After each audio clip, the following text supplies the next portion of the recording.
Hello अस्सलाम वालेकुम दोस्तों। उम्मीद करता हूँ कि आप सब खैरियत से होंगे। दोस्तों, लास्ट वीडियो जिसमें मैंने आपको तरीस्ते के बारे में बताया था, उसमें कहा था कि नेक्स्ट वीडियो में आपको लीबिया से इटली वाली डंकी के बारे में बताऊँगा, जो असली हकायक हैं वो बताऊँगा। सो दोस्तों, वीडियो को एंड तक देखिएगा ताकि आपको पूरी बात समझ में आ जाए, और चैनल को सब्सक्राइब भी कर दीजिएगा। दोस्तों, फ़र्स्ट ऑफ़ ऑल तो मैं आप सबको क्लियर कर दूँ कि मैं डंकी के हक़ में बिल्कुल भी नहीं हूँ। ये टोटली इलीगल है और ना ही मैं ये काम करता हूँ, इसलिए मैं ये वीडियो बना रहा हूँ। ये 1% भी लीगल काम नहीं है, बहुत ही ज़्यादा ख़तरनाक काम है। लोग मर भी जाते हैं, ज़ख्मी भी हो जाते हैं। वो सब कुछ होता है जो कि कोई भी नॉर्मल इंसान तसव्वुर भी नहीं कर सकता। सो मेरी ये रिक्वेस्ट है कि जिसने भी यूरोप आना हो, लाइक इटली वगैरह, तो वो स्टडी पे आए, स्टडी पे आ जाए, या किसी के तरले मिन्नतें करके वर्क वीज़ा के कुछ कर ले, वो ठीक है। लेकिन डंकी वाला काम ठीक नहीं है। डंकी कभी ना लगाओ यार। आप तो आ जाओगे डंकी पे, और पीछे माँ बाप की जो हालत होगी उसके बारे में तो सोचो। अगर कोई मर जाता है या कुछ हो जाता है तो आप इमेजिन भी नहीं कर सकते, उसकी लाश तक नहीं जो है वो घर वालों को मिलती है।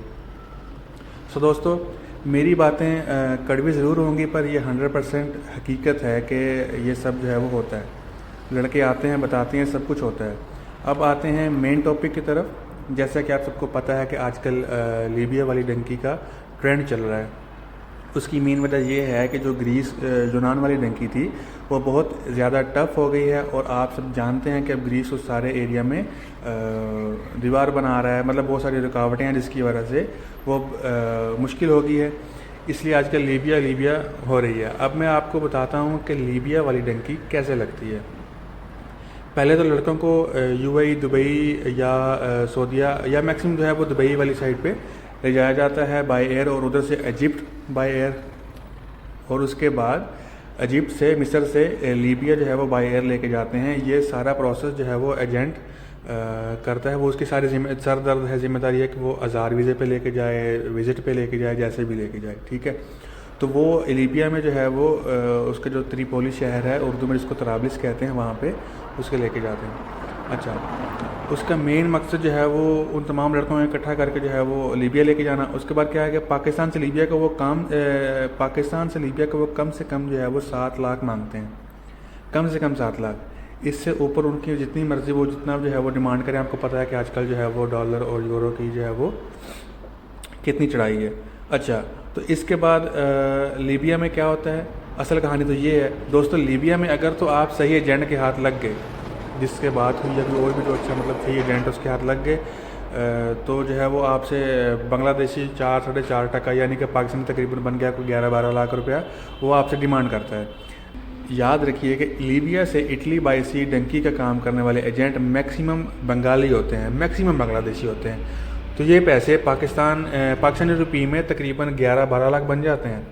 11-12 लाख ये हो गया। उसके बाद जो है वो 7 लाख जो है वो पाकिस्तान से लीबिया वाला हो गया।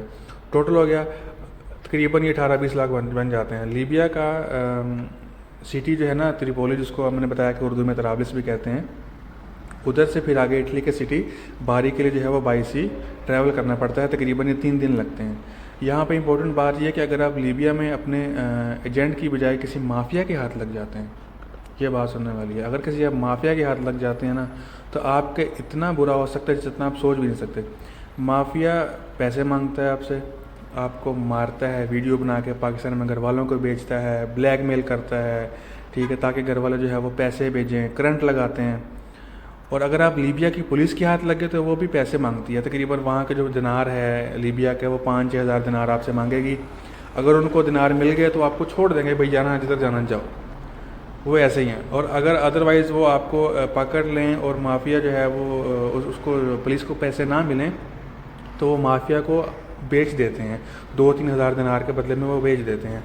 फिर माफिया जाने आप जाने, माफिया आपको मारेगा, सब कुछ करेगा, आपके घर वालों को वीडियोस भेजेगा कि भाई आपका बंदा अगवा हो गया, लड़का अगवा हो गया, हमें पैसे दो। फिर वो क्या सोचते हैं कि आप वो 4-5 लाख मांगेंगे? नहीं, वो आपसे बहुत ही ज़्यादा पैसे, जितना मतलब $10,000, 20,000, 35,000, जितना उनका दिल करता है ना, वो उतने मांगते हैं। अच्छा, अगर पैसे नहीं मिले तो वो आपको जान से मार देते हैं। उनको आपकी कोई लाइफ की परवाह नहीं है, क्या हो क्या नहीं हो। पैसे मिल गए तो चांस है कि आप बच जाओगे, ठीक है, ना मिले तो वो आपको मार देते हैं। एक लड़का थोड़े दिन पहले जो है वो इटली पहुंचा है। उसने बताया कि वो लीबिया में माफिया के हाथ लग गया था और माफिया ने उसको करंट लगा लगा के उसकी वीडियोस बनाई, उसके घर वालों को भेजी और उनसे $35,000 मांगे। पाकिस्तान का लड़का था वो, और उसके फादर ने अपनी जो है वो ज़मीन वगैरह बेच कर जो है वो पैसे उधर भेजे और लड़के को जो है वो उन्होंने छोड़ा और किसी तरह वो इटली पहुंचा। कुछ लड़के जान बचाकर पैसे दे के वापस अपने कंट्री आ जाते हैं। बहुत से ऐसे मेरे बंगाली जो है वो जानने वाले हैं जो कि आए हैं इटली, कुछ लीबिया में रह गए और कुछ जो है वो भाग के बांग्लादेश चले गए, कुछ पाकिस्तान चले गए, ऐसा भी होता है। ठीक है, तो उसके बाद क्या है कि मैं कभी आपको जो है वो बता रहा हूँ, कभी आपको सजेस्ट नहीं करता कि वो आप जो है वो डंकी लगाएं। ये बहुत ही ख़तरनाक और गलत काम है। ये इन्फॉर्मेशन मेरे एक जानने वाले बंगाली लड़के ने दी है। उसका भाई और कज़न जो है वो इसी रास्ते से इटली आए हैं। तो सीधी सी बात यही है दोस्तों कि जिसने भी ये इलीगल काम करना है वो ये बात अपने दिमाग में बिठा ले कि अगर माफिया के हाथ से बच गए तो इटली पहुंच जाओगे, वरना कभी नहीं पहुंचोगे। अच्छा, अब समंदर के सफ़र की बात करके आज के टॉपिक को ख़त्म करते हैं दोस्तों। त्रिपोली से बारी यानी कि लीबिया से इटली बाई सी तक तकरीबन एवरेज जो है वो 3 दिन लग जाते हैं। कुछ कश्तियाँ मछेरों वाली होती हैं, जैसे वो मछली जिसमें पकड़ते वगैरह, और कुछ जो है वो लाइफ बोट टाइप होती हैं जिनमें वो ट्यूब्स होती हैं हवा वाली, छोटी छोटी वो बोट होती हैं, उनमें सफ़र करते हैं। तो जो दूसरी कश्ती वो तो फिर भी ठीक है, लेकिन जो छोटी कश्ती है ना, इनका कोई भरोसा नहीं, किसी भी टाइम जो है वो उलट सकती है। तो दोस्तों ये जो है ना बहुत ख़तरनाक काम है। तो मैं बार बार ये कहता हूँ कि खुदारा ये काम मत करें। थोड़ा सा आप पढ़ लें या किसी को बोल दें तो आप लीगली वीज़े के ज़रिए आएँ। वैसे कभी भी इस तरह के काम ना करें, चाहे वो ग्रीस वाली यूनान वाली डंगी हो, चाहे वो उधर रशिया वाली साइड से हो, वो तो वैसे ही बंद हो चुकी, और चाहे जो है वो ये लीबिया वाली बाई सी हो, कोई भी ऐसा काम ना करें। तो दोस्तों ये था आज का टॉपिक। उम्मीद करता है आपको पसंद आया होगा। मिलते हैं नेक्स्ट वीडियो में। अपना ख्याल रखिएगा। अल्लाह हाफिज़।